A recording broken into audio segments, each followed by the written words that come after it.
am therefore inclined, Mr. Chair, to deny the request if it will be forwarded to the committee, because this is show of how do you say it, bad faith or suspend consideration, Mr. Chair, kasi makikiusap ka dito na humihingi ka ng pagpapalaya, kasan sa likuran namin, kakasuhan nyo naman kami sa sa Korte Suprema. So sa aking palagay po, Mr. Chair, hindi yata sumasang-ayon yon sa common logic at saka sa ipinapakiusap ng kanyang kliyente dito sa sulat na binasa natin kanina. I suggest that we suspend consideration, not entirely deny the subject matter or the request, because although they have already filed cases in the Supreme Court, they can always withdraw the cases filed at the court. So, tignan po natin kung ano ang direksyon nila Celis and ni Badoy. If they really want this committee to decide on the request, then there is no recourse. They have to withdraw the cases in the Supreme Court before we even start considering the request. So, Mr. Chair, I strongly suggest that we suspend consideration on this matter. Kung Suarez at iba pang mga kongresista na nagpa-detain kay Badoy at ka Eric biglang nawala ang angas matapos sumugod sa Korte Suprema ang kani-kaniyang asawa nila ka Eric at Badoy kasama ang kanilang abogado na si Attorney Harry Roque. Naghain sila ng petition for certiorari and for habeas corpus. Ihiniling nilang pakawalan ng dalawa mula sa detention facility ng House of Representatives. Ayon kay Attorney Harry Roque, inabuso umano ng House Committee on Legislative Franchises ang kapangyarihan sa pag-cite in contempt sa dalawa. Labag din umano ito sa kanilang karapatan sa malayang pamamahayag at pananalita. Yung pagdalo ngayong araw, no? Ito po ay makasaysayan na araw para sa lahat ng mamamahayag dahil sinusulong po natin ang karapatan ng malayang pamamahayag. Ang isa sa pa po ay petition para sa habeas corpus at certiorari sa pangalan po ni Lorraine Badoy at saka ni Ka Eric Celis. No? Ang issue po rito, unang-una, kung pwede bang mag-contempt at magpakulong ang Kamara de Representante laban sa mga media na ginagamit lamang ang kanilang karapatan para sa malayang pamamahayag. O ito ba ay pinagbabawal ng saligang batas bilang subsequent punishment para sa freedom of the press. Pangalawa, pwede bang i-contempt ang isang mamamahayag kung ayaw niyang sabihin ang source niya dahil nga sa SOTO. So ang re-resolba ng hukuman dito ay mas makapangyarihan ba ang Kongreso ng bumuo ng SOTO na nagsasabi na hindi po pwedeng pilitin ang mga mamamahayag na i-reveal ang kanilang sources kung ito po ay itatanong sa congressional hearing. So ang tanong, mas makapangyarihan ba ang Kongreso kaysa doon sa batas na binuo nila, no? At pangatlo, syempre, ay pwede bang magpakulong ang Kongreso ng walang due process? Dahil nakita nyo naman po, si Lorraine Badoy pinakulong dahil ang sagot niya minsan oo, minsan hindi, pero ang tanong, merong bang advertisers ang programa niyong laban sa bayan? Dahil po dun sa pagkakaiba ng sagot niya, kung may advertisers o wala, kinulong na siya dahil siya rin po ay nagsisinungaling. At ang kasalanan naman po ni Ka Eric, ayaw nga niyang i-reveal ang source niya dahil sa SOTO law, at ang sabi ng mga congressmen, hindi raw po pwedeng i-invoke ang SOTO law sa Kamara de Representante. So ito po ay hindi lang po makasaysayan para sa lahat ng mga mamamahayag, ito po ay importanteng araw para sa demokrasya. Dahil kung wala pong malayang pamamahayag, masusupil po talaga ang diskusyon, ang debate na kinakailangan natin para gumana ang ating demokrasya. So hindi lang po si Badoy at si Ka Eric ang dumudulog ngayon sa Korte Suprema, kundi lahat po ng mamamayang Pilipino na nagbibigay importansya sa malayang pamamahayag, malayang pananalita at demokrasya dito sa ating bansa. Sa censuran, well, ang certiorari po is grave abuse of discretion nga kasi binaliwala ang shield law na SOTO law at hindi sila binigyan ng due process rights. Nakita naman na po natin na nung sabi ni Badoy na meron siyang advertiser, minsan walang advertiser, pinakulong na siya. At syempre, yung hindi pagpayag ni Ka Eric na sabihin kung sinong source niya. I am therefore inclined, Mr. Chair, to deny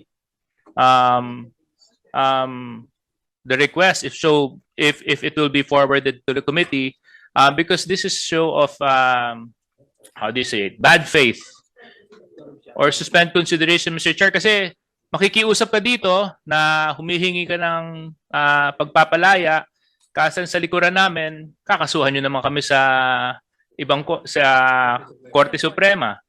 So, sa aking palagay po, Mr. Chair, hindi yata sumasang-ayon yon sa common logic at saka sa ipinapakiusap ng kanyang kliyente dito sa sulat na binasa natin kanina. Mr. Chair, The Honorable Pimentel and the Honorable Abante. Mr. Chair, I suggest that we suspend consideration, not entirely deny the subject matter or the request, because although they have already filed cases in the Supreme Court, they can always withdraw the cases filed the court. So, tignan po natin kung ano hoong direksyon nila Celis and ni Badoy. If they really want this committee to decide on the request, then there is no recourse. They have to withdraw the cases in the Supreme Court before we even start considering the request. So, Mr. Chair, I strongly suggest that we suspend consideration on this matter.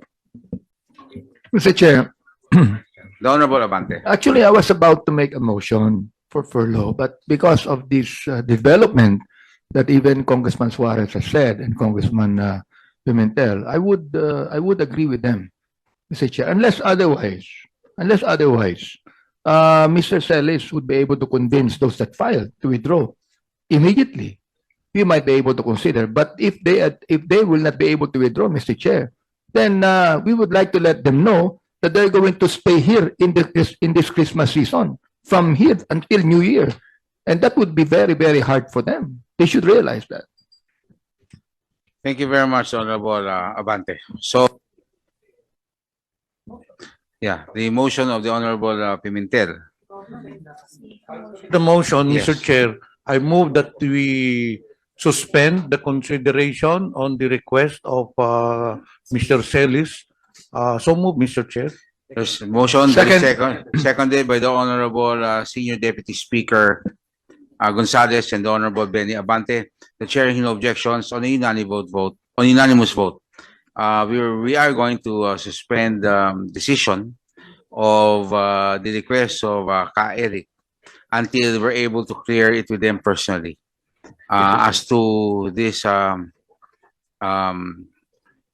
case that they have filed before the Supreme Court and the contents of the case.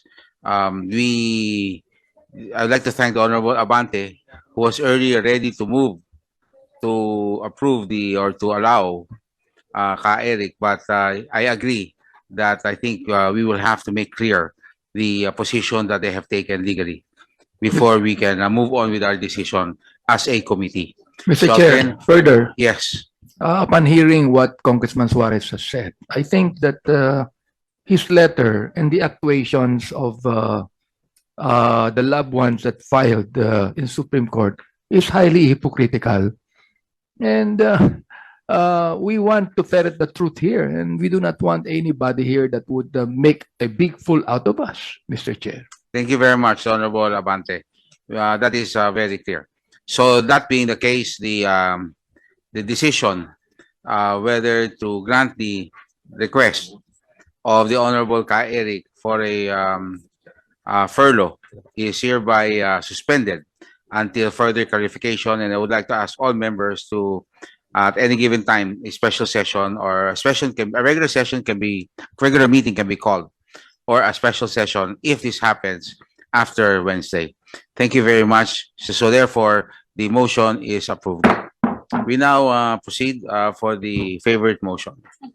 Oh, I'm sorry.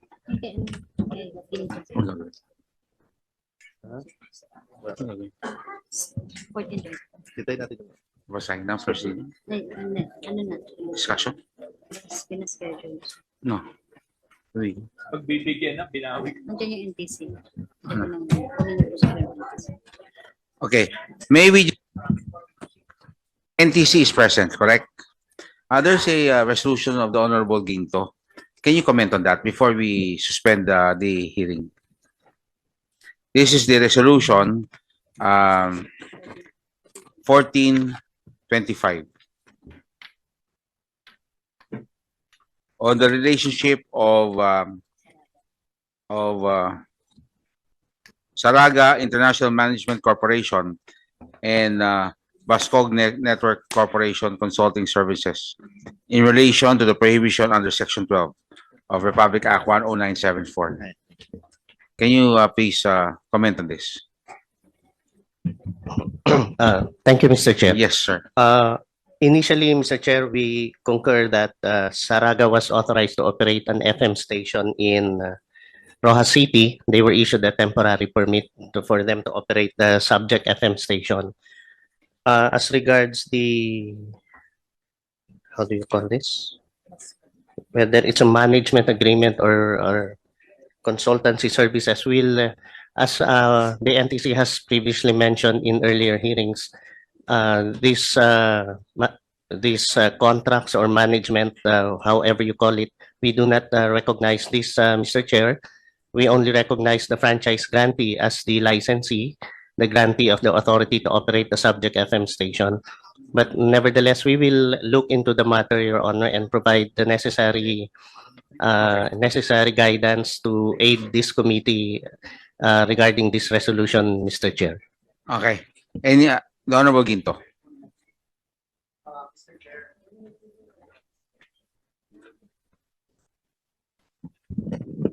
Mr. Chair, since majority of the resource persons are not here present, this committee, despite invitations sent to them, hopefully in the next meeting they can attend and shed light and also provide us answers regarding the information that NTC has provided. Okay. So can we, do you have a position paper on this? Not yet. Can you prepare the position paper so that in the next hearing, suggested by the proponent, we will discuss the this bill in its entirety with all the resource persons present. Okay. Yes, thank you, Mr. Chair. Thank you very much. We Thank will you. comply, sir. Mr. Yes, the Honorable Ramon Gutierrez. Mr. Chair, just very quickly, the invited resource persons, at least we have a representative for the NTC, but can we confirm with the COMSEC that the BIR and Saraga Integrated Management Corporation are not around? Yes. Yes, Your Honors, we have invited the Saraga Integrated Management Corporation of the Philippines and the BIR of Rojas City. The Saraga Integrated Management Corporation relayed to us that we will not be able to attend today as they have just received the invitation Thursday and they were not able to act on it because it was holiday Friday and the entire weekend. Okay. Mr. Chair, were these resource persons also invited? Because I believe we took up this resolution last hearing also, or hindi po ba? So first, initial. Yes. Thank you very much, Mr. Chair. So we will give them enough ample time since this will be already discussed after the holidays. So on the first hearing date, we will now include this so that the resource persons involved will be will have ample time to prepare. The COMSEC is directed to please set the date already of the next hearing on the first week of the resumption of the of our regular session. So thank you very much. There being no other items in today's agenda, the chair will entertain a motion. Mr. Chair, I move to suspend hearings on this matter. There's a motion to suspend, duly seconded. The chair, in objection, session suspended. Thank you very much. Good afternoon.